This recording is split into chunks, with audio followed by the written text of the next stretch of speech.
Hey everybody, this is Bradley Benner with Semantic Mastery, and today is August 12th, 2015. This is Hump Day Hangouts episode number 41, and I have Hernan and Marco with me today. What's up, guys? Hey everyone, it's good to be here. And hey everybody, what's up? And it looks like Chris P just actually snuck in too under the under the radar. Yeah, hello everybody. Hey, Chris.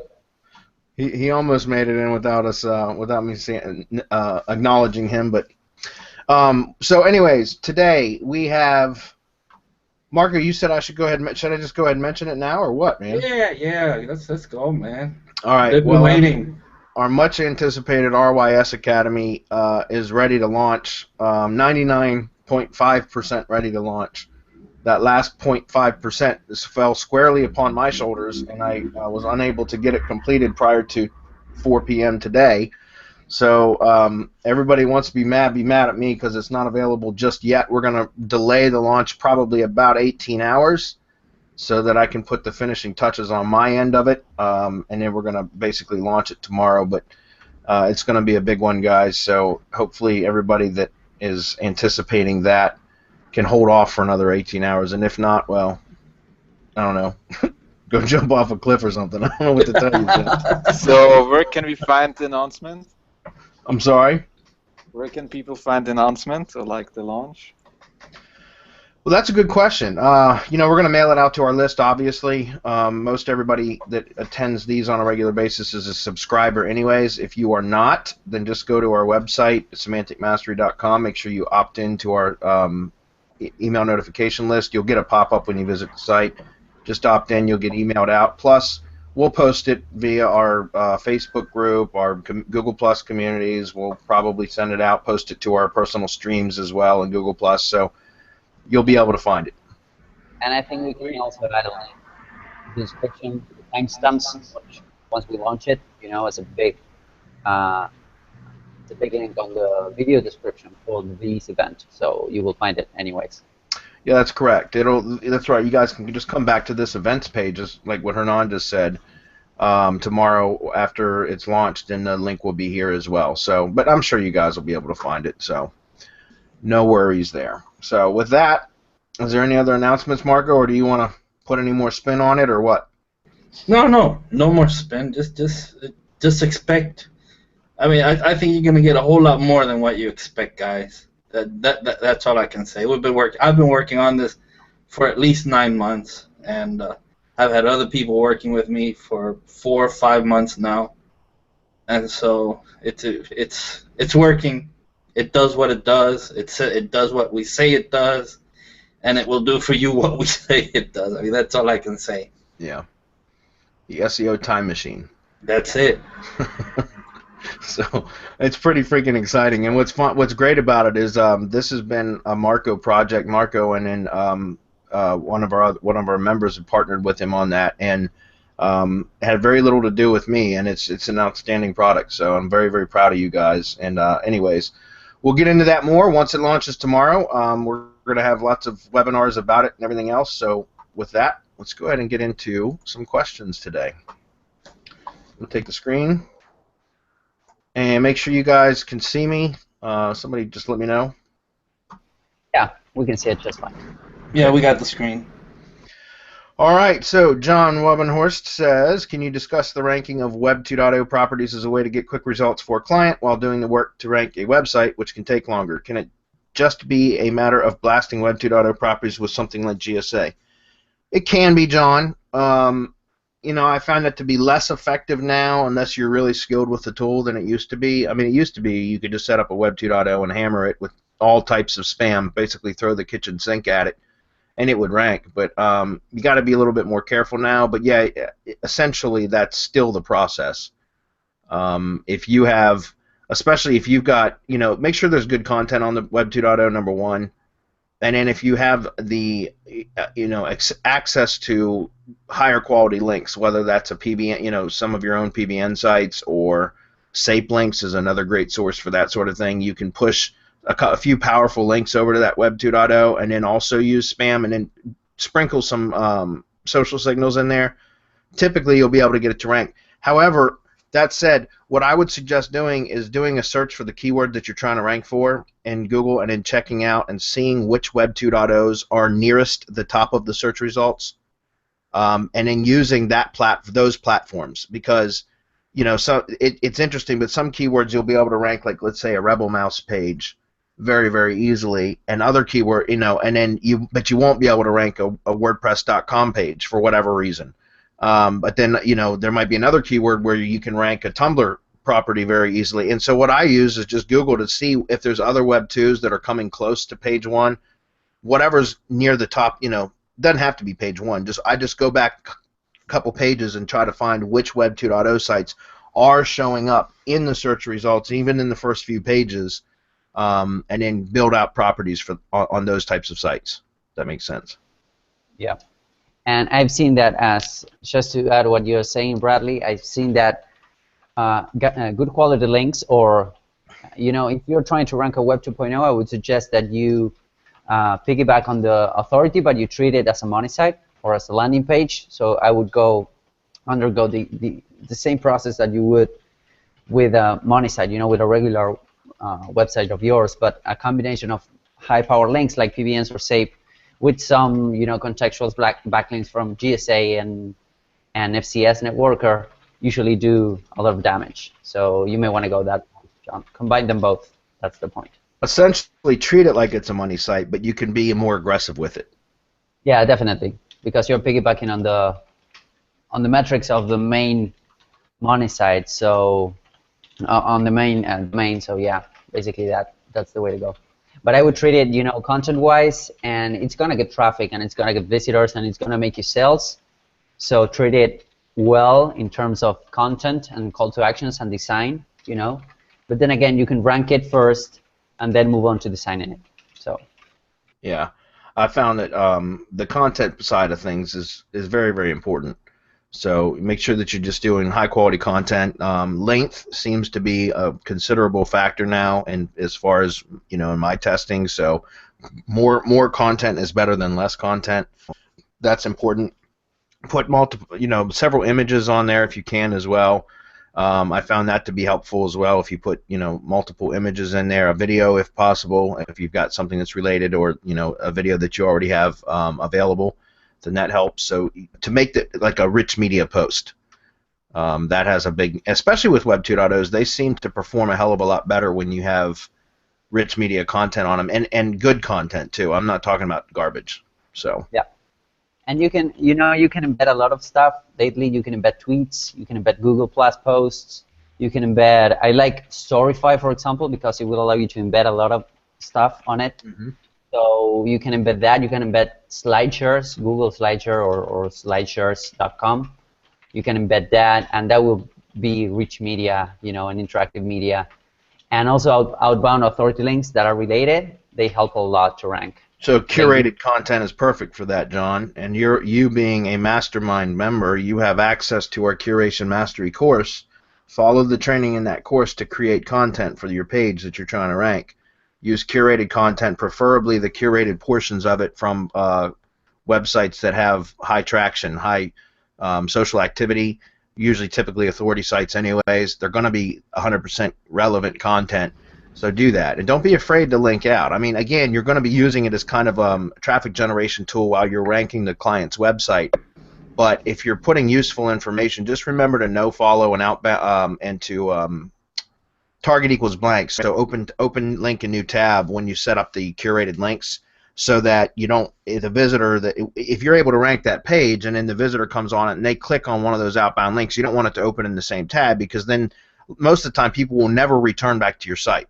So just make sure that when you're using curated content and you're treating it as a money site, that you just always open link in another tab, so that that's important, because you don't want to lose that traffic. So. Hey Bradley. Yep. If I can add something to the discussion, if you use whatever Web 2.0 it is that you want to rank as your trigger for IFTTT, then you're using all that power of IFTTT back to that Web 2.0 property, and it ends up just powering your IFTTT network anyway. Bingo. Marco is the winner.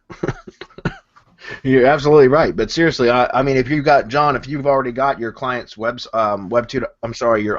branded IFTTT network together for the client, anyways, while you're working on ranking your site, like Marcus said, grab the RSS feed from the WordPress.com site or whatever site it is that you're going to use. If it's got a feed, whatever Web2 property you're going to use, if it's got a feed, then create the recipes with that feed as the trigger, so that when you do post that post, if it's especially a high-quality post like what we just discussed, it will syndicate across the network, which will populate the network with content, build backlinks to that property. It's just going to help it out anyways. So that was a good suggestion, Marco.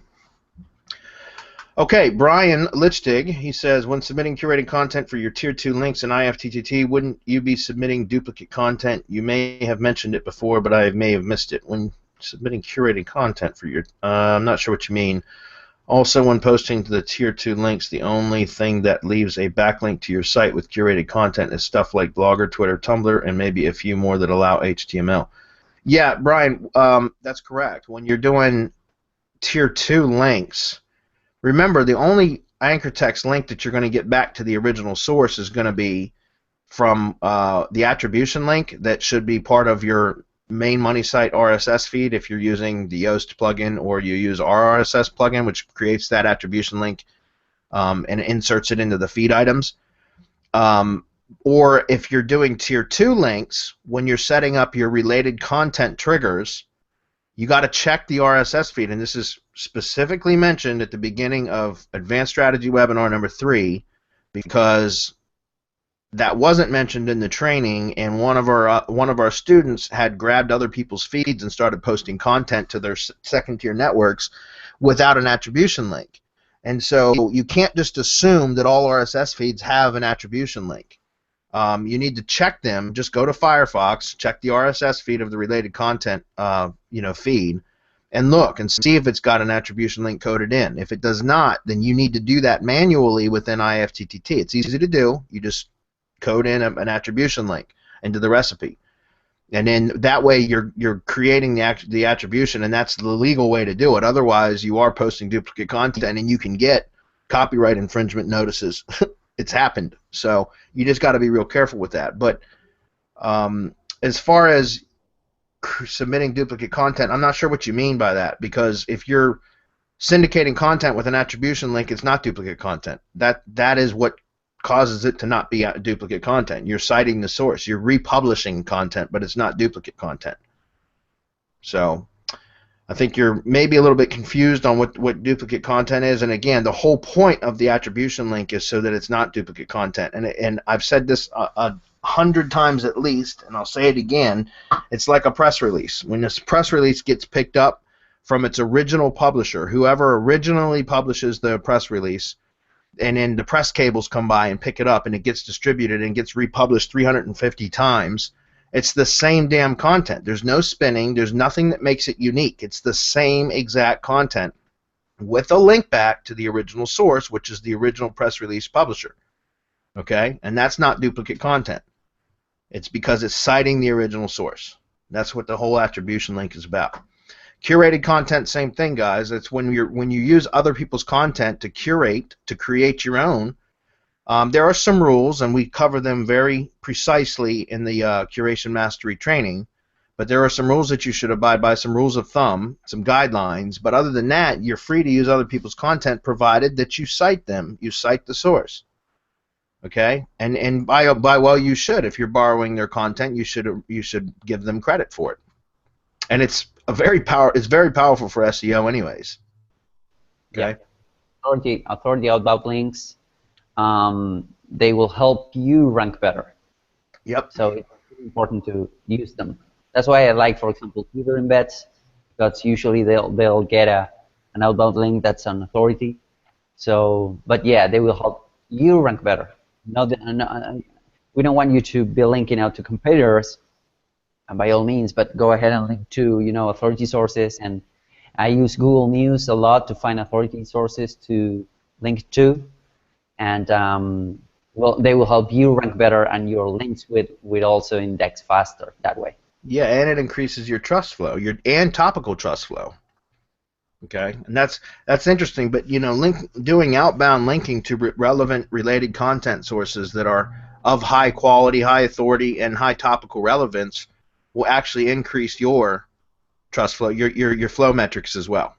Okay, Yeah. and that's what's really important. So, okay, Jonathan Lawrence says, I'm training a VA in Pakistan. I'd like to know if we can come up with a way to send funds that is more efficient than Western Union, etc. Please advise. Thanks, Bradley and crew. I don't have a VA in Pakistan, but I do have VAs in Bangladesh, and they require what is it called? Skrill, Skrill. It's like PayPal, but it's like a payment processor that's allowed in that country, and it's called Skrill. I think it's just Skrill.com. I don't know if that would help you or not. I don't know if it's available in Pakistan, because I know there's some companies that don't accept, or countries that don't accept PayPal, and I think it's just it's an alternate method. You might want to check that one, Jonathan. Hey, Brandy, Well, Payoneer's available in Pakistan. Payoneer, there you go. Was that just Payoneer.com? Yes, it is. Okay. If you want to post the link, Marco, if you don't mind, will. at the top, and I'll look for. I think it's just Skrill.com. yeah. I don't know about Stripe also, but you may want to check as well, because I know that they have been pending all over the world. It was used to be a U.S. solution only, but I know they're available in many countries now. Look at Wayne. Thanks, Wayne. Now we just need Clint's meme. Is Clint's meme on here already or not? Not yet. I need to +1 that. Sorry, guys. All right. So Skrill, the Stripe and Payoneer. There's 3 options. I don't know if any of them are available for you, but check them out. Let us know. Okay, Kevin says, video SEO questions. So do YouTube videos have to be based on video keywords to rank on page 1? No, they don't. Or can normal Google keywords rank as well? Or are they harder to rank? Or does the ranking not stick as long? Or question mark? No, you don't. I mean, Holly Cooper, one of our members as well, mastermind members, she's one of the people that can, it doesn't matter what keyword it is, she can get it to rank. And no, it doesn't have to be a video keyword. You can rank for other keywords. Sometimes they're certainly more difficult to rank for if it's, there are certain categorizations or categories of search results. There's informational, there's transactional, there's navigational, there's several different types of search categories that Google will determine what type of content it likes to display on its page 1, on page 1 of the universal or blended search results, okay? So sometimes videos don't fall into those categories. For example, and sometimes they do, and they're better suited for videos, like how-to. If you type in a how-to any type of keyword, most likely you're going to see videos on page 1. But there are informational type of keywords a lot of the times that aren't suited for videos, and you won't, and it's unlikely to see videos on page 1. Again, it doesn't mean you can't get them there. It does generally mean that it's more difficult, but don't let that stop you from trying. Okay. You can still do it. There's no question you can still do it. It might take longer. It might be harder to get there, but I mean, here's another example, because I know I've done this before in the real estate industry. A lot of like the very generic or very broad terms like real estate plus city. You're going to see some massive websites with a ton of authority and a ton of age, like, what is it, Redfin, I think, is one of them. I haven't looked at a search like that in forever. Let's just do one real quick. We'll say real estate,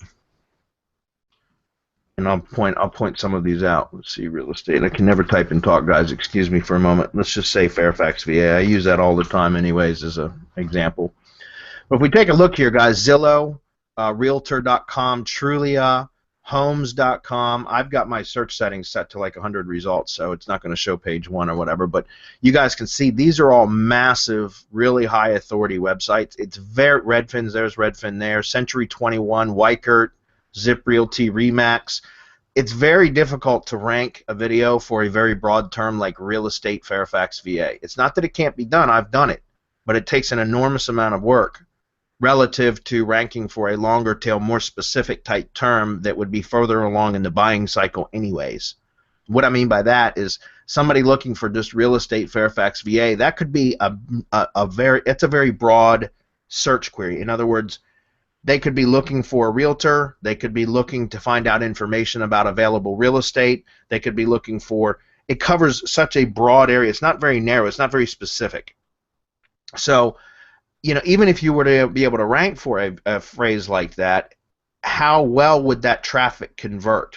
Would the traffic that clicks onto that video or that sees the video on page 1 of Google be willing to click on it and get what they were seeking? Would that video deliver the information that they were seeking? Chances are, most likely not. So you might get a ton of traffic or a ton of views, impressions, but not a high click-through rate. Or maybe you even get a high click-through rate, but it would be a bounce because people would bounce back and they're not getting what they were, the information that they were seeking. So my point with telling you all of that is I've done it before where I've ranked for a very broad term like this for real estate, in fact, in one of my more local cities, but it was very difficult to keep it to stick. And it was, again, because I'm sure it was a high bounce rate, probably a low click-through rate, and it was also a high bounce rate when people did click on it because it wasn't delivering or satisfying their search query. Does that make sense? Yeah. Okay. Bradley, it's because I had a client once that he was ranking really well, but for all the wrong terms. He used to sell these kind of electrical devices for governments and whatnot, and he was ranked like on first page for hidden cameras, and he was getting a ton of traffic, but they were getting traffic from adult queries and porn queries and that kind of thing. The moment we started to rank his other keywords, the money keywords, the ones that were aiming for buy something and one of the products and product codes, his rankings, his rankings went up. His visitors went down. But your audio is cutting in and out, Hernan. Sorry, can you hear me now? Yeah, you were cutting in and out for a second. Sorry, his visitors went down, but his sales went through the roof. You know what I mean? Right. So in other words, the traffic numbers declined, but the conversion numbers increased. Right. The revenue increased because of that. Right. And that's the important distinction, Kevin, is the fact that, again, that you can target keywords that aren't generally suited for videos, but why? Why would what is the benefit of doing so, other than just being able to puff out your chest and say I did it? And there is an ego thing there. I'm not talking about you specifically, Kevin. In part, the reason why I ranked for that real estate plus city keyword term that I was talking about was so that I could have bragging rights that I did it. So it depends on what your intention is, but for driving business and revenue for business, it's more likely that you're going to have better results with ranking for terms that are going to be further along in the buying cycle, where people are more generally interested in purchasing instead of just doing research or for informational purposes. Okay. He says, I read in a blog article that any keyword search based on non-video keywords will only show text-based results in the SERPs. On the other hand, Google reserves spots on the first page. Well, that's incorrect. Wherever you read that blog article, that person was stupid, because that's not true. Again, you can rank a video, and if it's a YouTube video and it's ranked, it will show that video thumb, regardless. Okay, if it's a YouTube video. Now, Vimeo and Dailymotion and stuff like that, it won't. I think they stopped showing the rich snippet with the video thumbnail image for anything other than YouTube, if you've got proper semantic markup on your website, I think it'll still show video thumb. I've got to look into that. I need to check in on that. But if you've got a YouTube video ranked for a keyword and you said a keyword search based on non-video keywords will only show text-based results, no, that's untrue, because if you can get the video to rank in that anywhere, it doesn't have to be first page, but as long as that video is showing up for that keyword somewhere in the search results, it will show a thumbnail image. Okay. Let's see. Let's talk about having to use video keywords. So I'm confused. Yeah. Again, I don't know where you got that information, but that person's incorrect. So he says, so I'm trying to rank YouTube video in the medical field for a non-video keyword that has WebMD and RateMDS.com in the top 2 spots. Yeah, you're in for a dogfight then, Kevin, because that's a very going to be difficult. If WebMD's top, I can only assume that it's probably a very competitive search. The keyword has 0 YouTube searches, but a lot of Google.com searches, since YouTube's DA is higher than WebMD and RateMDS, and after I add social signals, backlinks, high retention views, etc. There's a red flag there, high retention views. We'll talk about that in a second, etc. I'm wondering if I will rank for the #1 spot or even in the top 5. Well, Kevin, what I would suggest doing is, you can test those keywords. Again, I don't know, without you disclosing what the keyword is, I can't really tell you for sure what my opinion is on it. But again, it's probably going to be a difficult keyword, yes. And so going back to what we were talking about earlier with not only ranking for keywords that have more buyer intent, #1, they're generally going to be longer tailed and more specific keywords anyways, which means less competition, which means easier to rank for. But also you've got to think about your time and effort invested to get it to rank. So being able to rank for a very broad or general keyword that you're going to be fighting against some of the most authoritative sites on the web, how much time, effort, and money is it going to take to rank for that? And instead, if you were to focus that attention across, let's say, 10 other keywords that may be more specific but less competitive, and you were able, in the same amount of time that it took you to rank that one video, which has 0 YouTube searches, like you said, you might be able to have 6 or 8 of the 10 that you attempted to rank instead driving traffic. And the cumulative effect of traffic coming in from those other videos may be greater, and chances are likely to be greater than what you would from that one video that you tried to rank against the most authoritative sites on the web. Does that make sense? Am I being? You want to add on that, Hernan or Marco? If I'm not being clear. No, yeah, it makes a lot of sense, to me, Bradley. It's not always about the metric, That's right. I mean, YouTube having a high ADA at WebMD, it doesn't necessarily mean that you're going to rank for that. You're going to rank for that keyword. You would be better off testing out. I mean, we always you test it out and you see where the video lands, and if it lands, on page 2, that could be a potential. You're breaking up again, Hernan, but essentially what Hernan was saying is, and that's why I suggested testing. Excuse me, is test it.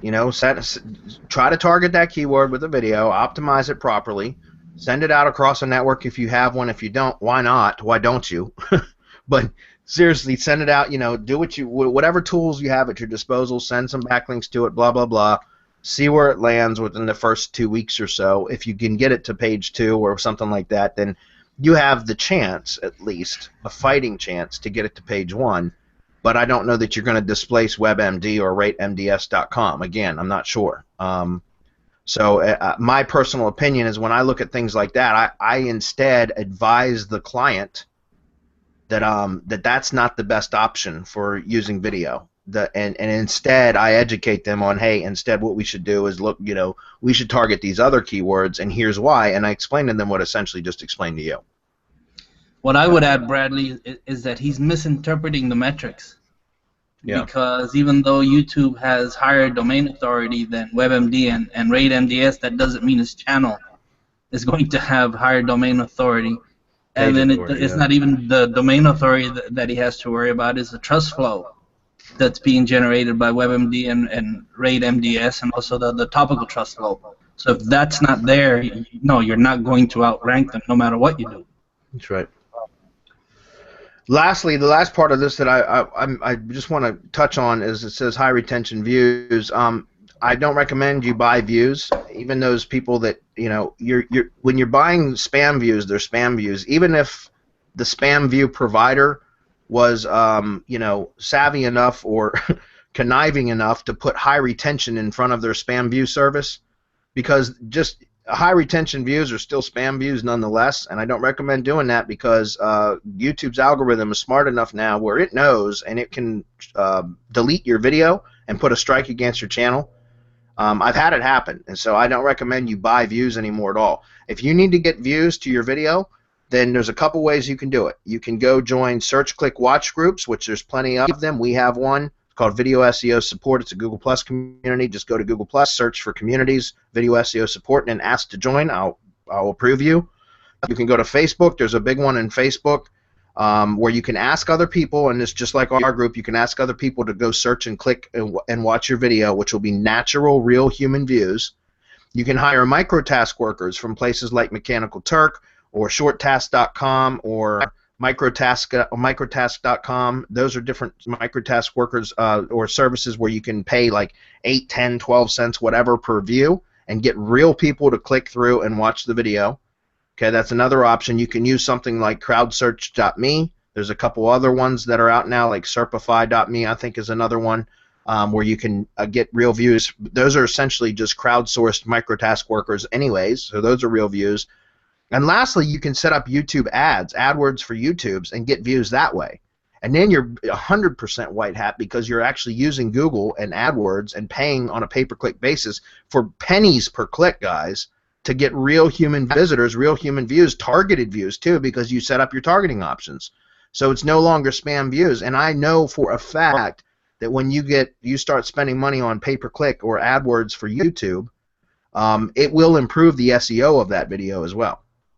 Google will tell you that's not the case, but that's bullshit because it does work. I know for a fact that whenever I set up YouTube ads campaigns for any of my videos, the SEO of those videos improves. Their organic position improves as well. Now, it could just be like cause and effect because I'm getting more organic views through the pay.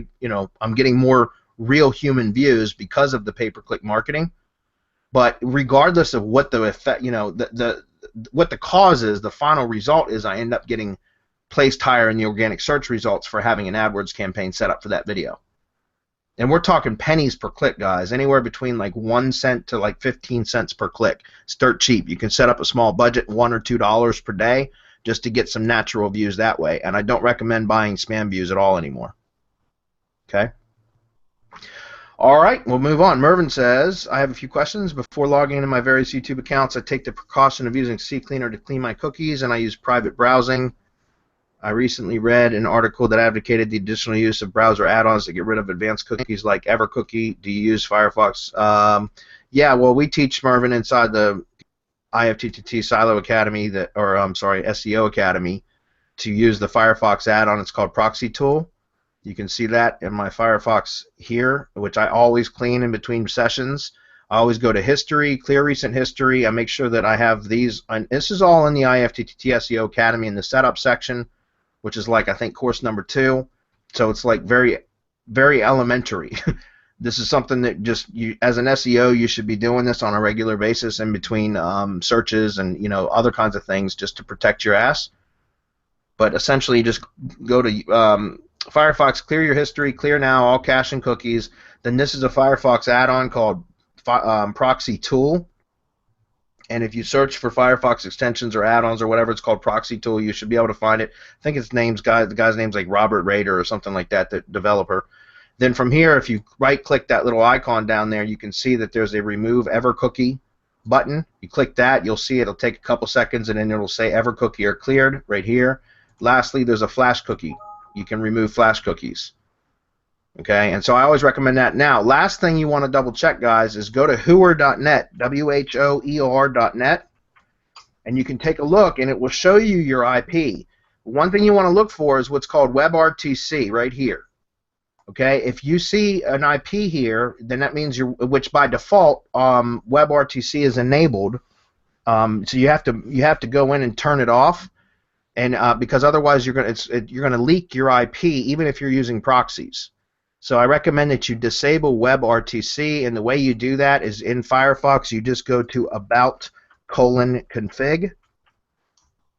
And wait a minute, let's see. I'll have to. You know what? I'm going to give you the actual link to the article where it shows you how to do that. It's very simple. I probably just put the wrong operator in there. It's called IP leak, I think. IP leak. Yeah, it's this URL here. So it's IP, come on Google, ipleak.net. This is where you'll find, if you scroll down to the bottom of the page, you go to Firefox and type in about.config. I must have misspelled it. I don't know why it didn't work.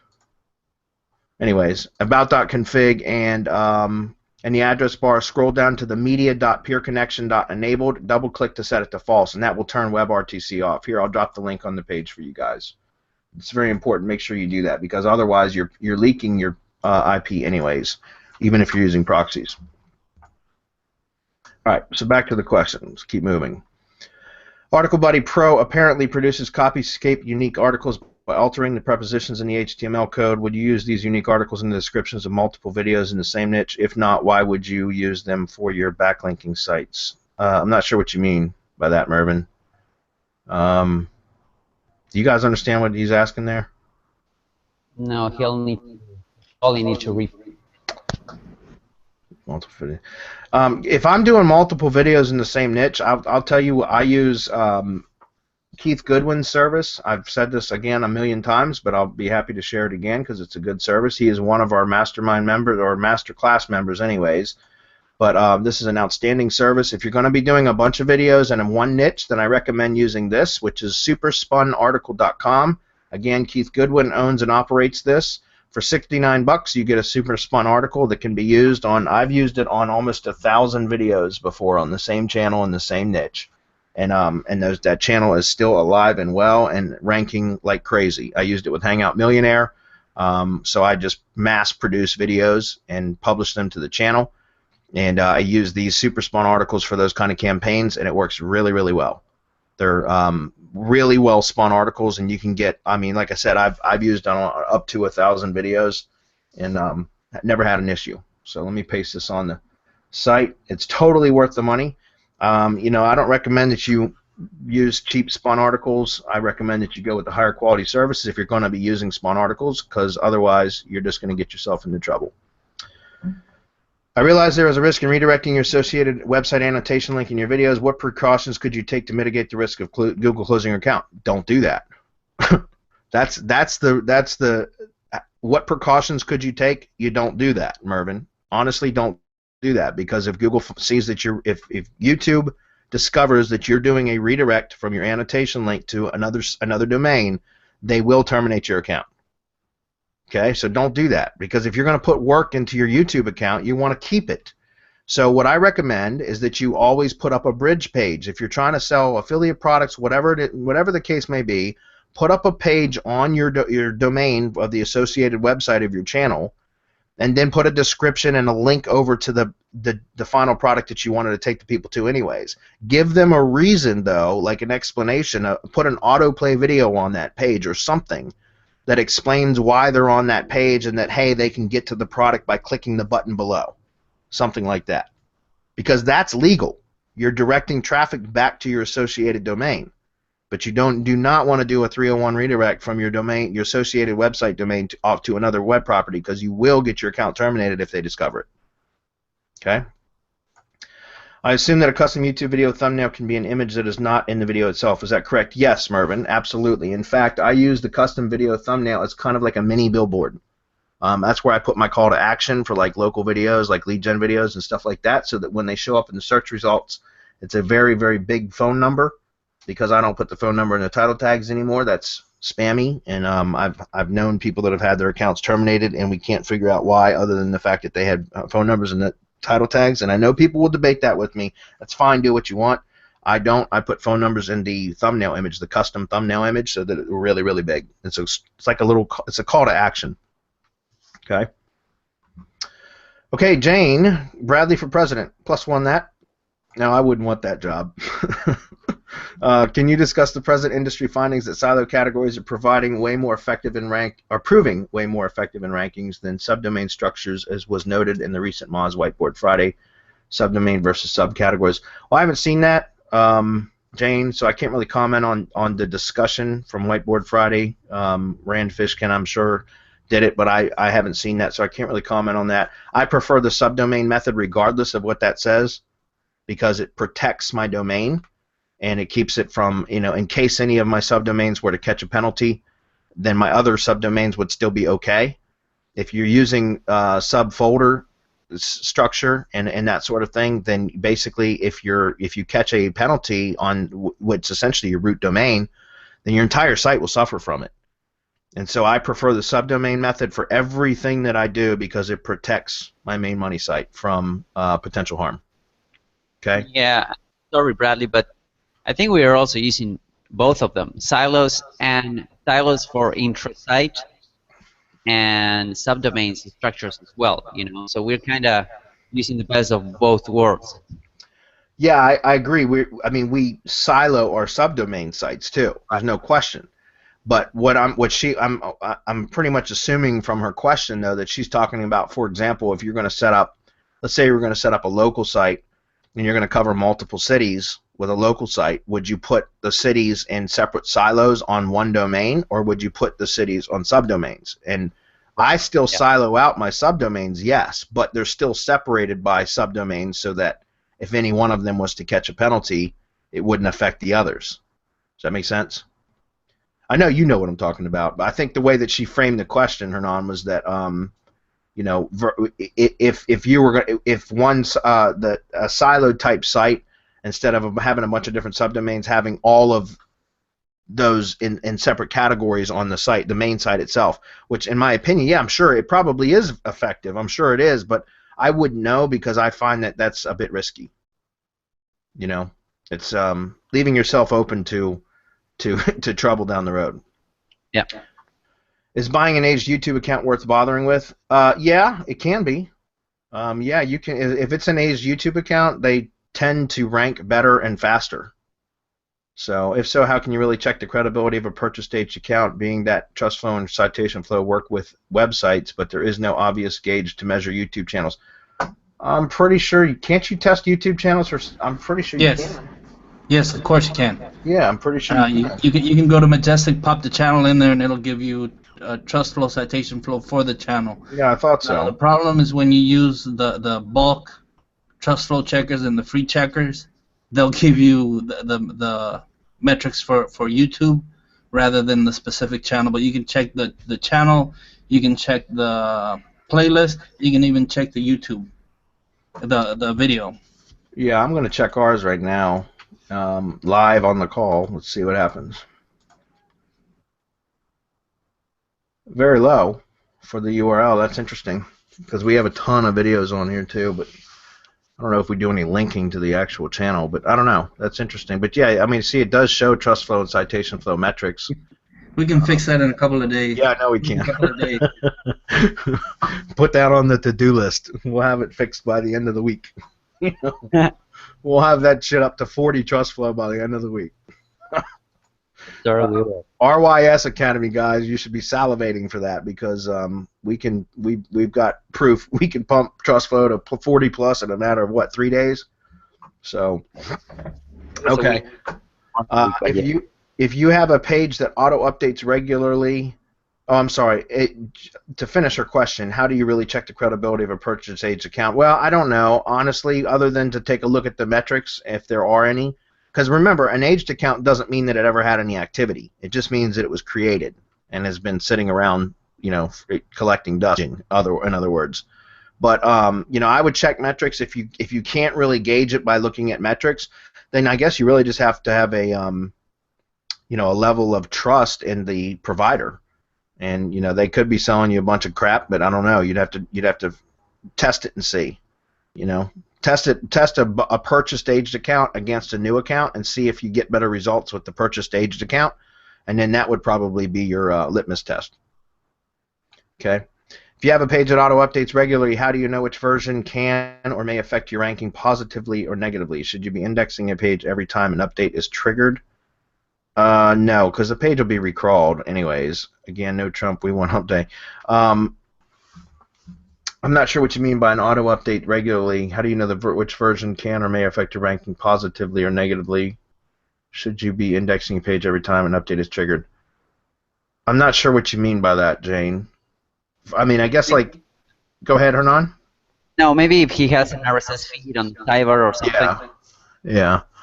Well, part of the reason we put RSS, so I'm not sure exactly what you mean, Jane, but for example, on a lot of our sites we'll use what Hernan just mentioned, like an RSS news feed, which we'll put in the sidebar, and it'll pull in like Google News or Yahoo News or something like that related to the keyword of the page, so that it refreshes often. Every time a bot comes to crawl or a visitor comes to the page and the page is reloaded, it will have fresh content on it, new links to news related to that keyword.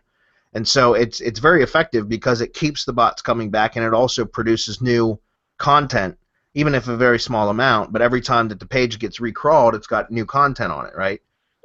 Which could just be outbound links to related content, topically related content. So we do that for like PBNs and things like that, and you know, I certainly don't go in and have them re-index the page every time. Essentially, it helps to get the spiders to come crawl anyways. You know, so hopefully that makes sense. Wow, we're almost out of time. We had a lot of people show up today. Sorry, guys. There's been some pretty in-depth questions. Brian says, that brings me to another question. Would there be any way to see how many backlinks are hitting one video on YouTube? Yeah, go to Majestic. That's all you do, man. I mean, Majestic might not show all of them. If not, go to Ahrefs. Those are the two tools that I use to check backlinks, is Ahrefs and Majestic. Ahrefs will typically show more lower quality links than Majestic does. So just use and there's other tools, guys. Those are just the two that I use. But any kind of backlink analysis tool you can use to check to see what kind of backlinks are pointed to a video. Last question, Brian says, would you use a WordPress designer that is going to design a customized theme for a lead gen site? My worries are customized themes always go back to the designer with headaches, as I worked on a few. Yeah, I mean, it depends. Would I do that? Sure. If the client wanted that and the client was willing to pay for a premium for a custom designed WordPress theme, and as long as the client was aware that any type of maintenance or changes and things like that would have to be paid to the custom designer, then yeah. And I would hopefully want a good working relationship with that designer. Typically, I don't do that. You know, if somebody wants, look, I'll build WordPress sites for clients if it's a theme, and I'm comfortable with it. If it's anything beyond something that I'm comfortable doing, I outsource it to a web designer, you know, and let them take care of it, because, you know, I'm an SEO, not a web designer, and so I'll use WordPress themes that are, you know, themes that I can customize the graphics and the colors and stuff like that, but I don't typically do any custom design on WordPress sites. If it comes to that, I outsource that. My time is better spent ranking the site than building it. So, any comments on the latest version of VideoMotion Pro? Unfamiliar. I'm unfamiliar with that. Is that a video product that develops or creates videos? Probably is. But I'm not sure. Okay. Sorry, Michael. I honestly don't have an opinion on it because I'm not 100% sure what VideoMotion Pro is. Found a new ranking factor: bookmarks or favorites. Seems that Google uses bookmarks or favorites depending on browser to help ranking sites. Maybe we can test it to master. Marco, you want to talk about bookmarks for a minute? Google Bookmarks? Well, yeah, we've been testing Google Bookmarks, and it does, because it's the power of Google in there. So there's actually a folder that you can put stuff into that you can lead Google into. And make public too. And yeah, well, of course you had to let it out, right, for free. Yeah. All right. I don't. Just a nugget. Well, it's just a nugget, man. It's just a nugget. Just one. But yeah, absolutely. Public bookmarks for Google, because remember, you're piggybacking Google authority, and it's also something that you can hit with additional links and that sort of thing. So yeah, they are a ranking factor, David. Good point. Jeff Bear says, do IFTTT networks get updated when you edit an existing published post? No, Jeff. Once it's published, it's published. You can update the original source post, but it will not update. It won't update the other content, because it would have to have like access to those sites and go in and edit those. It doesn't do that. Once it's it's the same thing like what I said with the press release. Once you publish a press release, you can edit the press release itself, but if it had already been picked up and distributed by the press cables, then your SOL, shit out of luck, it's already, whatever was there was there. You can't edit those. Same thing with our networks. Marina says, hey guys, what's going on? Hey Marina. I'll +1 that. Let's see. Oh, are we almost done? No, we're not almost done, but we're almost out of time. Toren says, if you add rel equals canonical to a post, will it get picked up in the RSS feed? So if so, is that a good idea? Thanks. Yeah, it should, because adding a rel equals canonical doesn't affect the content at all. All it does is it pushes credit for that content to another location. Okay, so typically a canonical link is going to be something that you do within the same domain, but now there's, you can do cross-domain canonicals, which would be pointing to another domain. So essentially, like, if you republish it's very similar to what we do with the attribution links. Okay, if you take content from somebody else's site and then republish it on your own site, you set the canonical to point back to the original source, which is what you should do, then essentially that content's still going to show up in your RSS feed. It can still be pushed out across your feed to networks, blah blah blah. But that rel equals canonical is going to be telling Google, hey, this content was originally published over here. Give them the credit. Okay, it does not affect your feed whatsoever, but it does push the credit over to the original source. Okay, and we would use rel equals canonicals in our attribution with our plugin if that was possible. The problem is we don't have access to set canonicals in the Web 2.0 platforms, guys. That's why we use just a hard-coded link that says this post title was published here first, and then it links back to the home domain, because it's pretty much doing the same thing. Canonicals is the way that it should be done, but we're limited in the ability in being able to add canonicals to third-party sites. Yeah. So. Yeah, at the end of the day, it's a tag for the robots. So whatever gets called and they reach a rel canonical, they'll follow that link. So we're trying to figure it out how to put it on our RSS feeds and whatnot. So, but yeah, if you have it on your site, it should get picked. Dan says, apologies if I asked this already, but I wanted to know if I should use broad term for top of silo. Example, HVAC contractors, or should I include the city name and the keyword for the top of the silo keyword? It depends, Dan. Honestly, it depends on your overall site or channel. I don't know whether you're talking about siloing a YouTube channel or siloing a website, but it's going to depend. For example, if you're doing a YouTube channel and you've got a playlist, which a silo, which is essentially a playlist that's for HVAC contractors, and then one for plumbers, and then one for electricians, it may be that you want to have that broadest of terms up there without a city. But then what if you've got a channel that you are, let's say you've got a statewide channel, and you're doing HVAC contractors across an entire state? Well, then the top of the silo for each silo could be county, like Fairfax County HVAC contractors, and then within the silo you could have multiple cities within Fairfax County, right? So I mean, honestly, Dan, it's too broad of a question. I need more specifics to be able to guide you on that. Okay. Also, is there anything wrong with editing a live stream video after it goes live by trimming the beginning or the end? No, not at all, Dan. You can edit the live stream video. You just don't want to use the youtube.com/editor, because that will create a new URL. But if you use the editing function within YouTube to trim or cut out a section in the middle, or to improve the lighting or anything like that, it will not affect it at all. It's the same URL. Okay, we got just a couple more minutes, guys. Roman says, except in Germany, citing doesn't work. Maybe so, Roman. I didn't know that. Apparently, maybe that's illegal to cite a source. Maybe you can't republish stuff from Germany. So, guys, use it at your own risk. When I'm talking about... Hey, Bradley. Yep. I was actually reading about that the other day, because it was the Huffington Post that went live in Germany. And the problem is aggregating in Germany. You can do a small quote or a small citation by an author, but it's limited in the amount of characters. So trying to curate or aggregate in Germany is a big problem. So wow. Yeah, Roman is absolutely right. He says you will still get fined in Germany for using someone else's content even after citing it. Learn this the hard way. That sucks, dude. Well, hey, thanks for letting us know. I'm glad I don't do any SEO work in Germany. But that's good to know, so we can make sure that we mention that. Kevin says, should I link out on my YouTube descriptions to other high-end relevant sites to help rank my YouTube videos? You can. It doesn't hurt, because it will help to solidify the relevancy of the content or of the theme of that video. You certainly can.